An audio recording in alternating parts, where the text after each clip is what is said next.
Ito ho, ang latest daw ho, mga boss chief amo sir, doon sa nangyayaring rally ho, mga kababayan. Sandali, alisin ko yan. Ito, nasa na ba yun?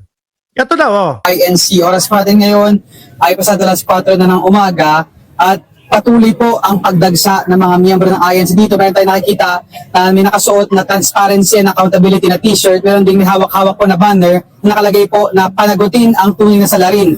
Patuloy din po yung pagdating ng mga bus dito ng New Era University at iba pang mga bus at mga pampubliko at pampribadong sasakyan dito po sa kahabaan ng White Plains Avenue. Kaya po as of the moment, talaga naman Naghahanap ng transparency pero nagra-rally walang permit.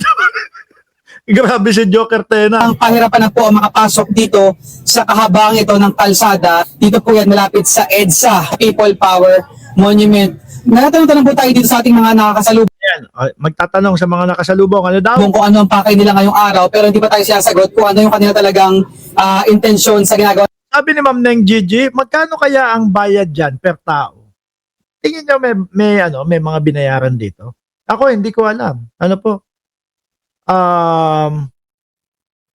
Yun nga, ang sabi nila ay mga INC daw, yung nandoon po na nagra-rally. Pero madami nagtatanong ha, hindi lang po si Ma'am Neng Gigi na ang sinasabi, ang tinatanong is magkano ang bayad doon sa ibang mga pumunta. Kanila pag-itipon ngayong araw. Basta atin nakikita, mayroong t-shirt na nakalagay na transparency, accountability at meron ding mga banner na nakalagay po na panagutin ang tunay na salarin. Mangangala po tayo ng ibang informasyon pa maya-maya mula sa pulisya na patuloy pong kinakalap kung gaano karami yung kanila de-deploy ngayon na miyembro dito na nagbabantay para sa seguridad at kapayapaan. Yan po muna ang pinakauling ulat mula rito sa White Plains Avenue sa Quezon City. Christopher Sitson, ABS-CBN News.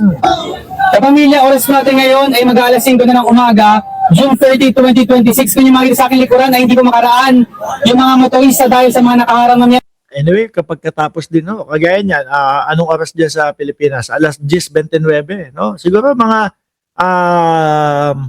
bandang alas 5, alas 6, uwian na din ho yan. Tapos na din yan. Tapos inulan sila kanina ng malakas. ng Iglesia ni Cristo dito po yan, malapit sa People Power Monument sa White Plains Avenue. Ito na po yung sitwasyon ng trapiko dito sa aking likuran. Mahaba-haba na po yung mga na-stop ang mga motorista at yun nga po ay may ano pa. Ano yun, hindi talaga nila pinapalabas, hindi nila talaga pinapadaan. Sabi ni Wilfreda Bonacqua, 500, tas ang matanggap nila 300. Ito mga bossing, meron mo kami inaresto doon sa mga realista eh. Samantala, puntahan muna natin si Radyo Patrol Zeus Legaspi. Balikan natin, partner. Okay. Doon sa isinasagawang pagtitipon, ha? EDSA. Diyan sa may EDSA. Go ahead, Zeus! Doris, ito nga, andito tayo sa People Power Monument kung saan kinakausap na ng kanilang mga polis, yung mga ralista, para sila ay umusok. Yung hinarangan tourist bus kanina ay may alis at madaanan pa rin ang mga. Sabi ni Troy Bello, INC nagrally pero sobra ulan. Pero makasara yung iba sa kanila. Mamaya, puntahan natin yung impeachment ng Vice President. Turista itong bahagi ng EDSA. Kasama natin ngayon live si Police Major General Abilin, Director ng NCRPO, para paliwanag sa atin yung nangyaring pagtaas ng tension dito kanina. Sir, General Sir, maaari niyo po paliwanag sa atin. Ano po yung nangyari kanina, sir? Nagkaroon ng sinukan? Kanina po ay natrasabante nila dito yung bus na ito. And Natras Abante, ano yung gusto mo, nagasa? yung pagka-attempt nila ng pagkatrasabante, may naipit po tayong policewoman. So,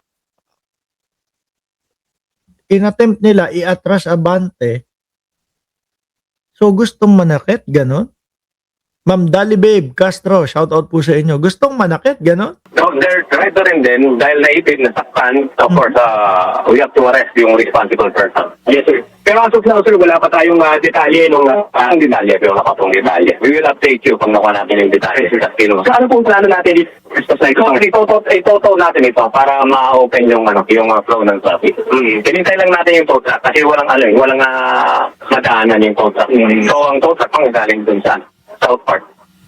Alright, maraming salamat po. Yan ang tinig ni Police Major General Anthony Abilin, Director ng NCRPO. Ngayon, Robert at Doris, tungkol dun sa isang balita natin na naaresto kanina, inadagdagan pa. May inaresto na. Basta mga DDS, walang magawang matino. Sir Mark, sabi ni Erlinda Alsola, 69. dahil may nakita tayo dito habang tayo nag-uusap, ay hinatak din yung mga pulis na isa pang miyembro ng mga nagtitipon dito. Ayon naman dun sa mga pulis ay may nanuntok daw ito. Kaya itinabi mo na sa gilid at ngayon ay kinakausap. Anak ng putik na, akala ko ba kapayapaan? Tapos manununtok. Yung mga yung mga pulis po, mga bossing, ano lang naman yan Kumbaga, nandyan lang po para mapanatili po yung kapayapaan at walang sakitan. Kaya lang may nananakit pa din sa kanila, nanununtok, Kung yan ang pagbabasihan natin, Robert at Doris, dalawa na yung na-apprehend o na-arrest na mga pulis dahil nga dito sa tensyon na nangyari sa pagtitipong ito sa EDSA People Power Monument. Paliwanag nga ni Police Major General Biring kanina, talagang dapat ito tingin ko hindi naman din matitinag no? Ang ombudsman do sa pagkakaso ni Rodante Marcoleta dyan. Kahit nasan damakmak po yung pumunta dyan, mga bossing, tingin ko itutuloy pa din po yung pagkakaso niyan. Lalo na mismong galing kay Rodante Marcoleta yung kanila pong yung kanilang tawag dito, kanilang ebidensya, no? itong tourist bus na humarang dito sa may bahagi ng EDSA para madaanan ang turista. Robert at Doris, yun ang pinaka-ulit sitwasyon dito sa People Power Monument. Diyos, pakitanong mo lang kay sir, nakikita ko nga yung sa video mo kanina pa, parang kakarampot. Sabi mo kanina, 900 ang nakadeploy, pero patuloy ka mo na dumarami yung mga nagrarally. Oo. Kasi, Oo, at itatanong natin yan, Robert at Doris, ngayon ay nakasalang lamang si Wala doon,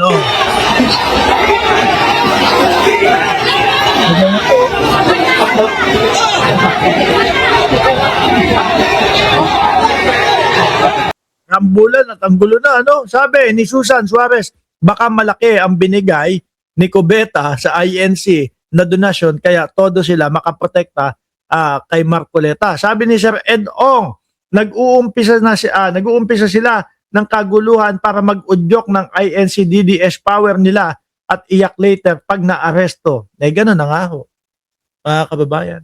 At saka yung mga DDS, nako, dito po sa ipapakita natin susunod mga boss Chipamo, sir, lalong panghihinaan. Bakit po mga kababayan? Biruin nyo mga boss Chipamo, sir. Naku, si Michael Go. Mukhang gusto uminom nito. Michael Gomez. Ano na? Nasa bahay. Ito, gusto mo ipakita kita sa kanila. Yan, nandiyan si Michael Gomez.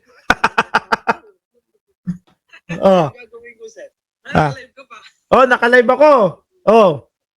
Shout out mo si Marcoleta, arrestuin na